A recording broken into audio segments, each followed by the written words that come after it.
নানা রকমের সুযোগ সুবিধা আছে। একদম বই সরকার দেবে, ব্যাগ সরকার দেবে, খাতা দিচ্ছে, একদম দুপুরের আহার সব।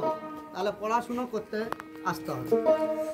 আর কি করছে, অনেকের 18 বছর পূর্ণ হচ্ছে নি, বাবা মায়েরা বিয়ে দিয়ে দিচ্ছে, একদম পাড়াপাড় করে দিচ্ছে, কিন্তু এটা করা চলবে না। আর অনেক দেখবেন ভাই এখন ভাই বোনেরা ফেসবুকে, কিন্তু এখন বড় ফোন তো সবার কাছে আছে, ফেসবুকে কি করছে না, তারা ফেসবুকে যোগাযোগ করে বাবা মায়ের কথা অবাধ্য হয়ে এখন অন্য জায়গায় চলে যাচ্ছে, গিয়ে বিয়ে থা করে ফেলছে অল্প বয়সে।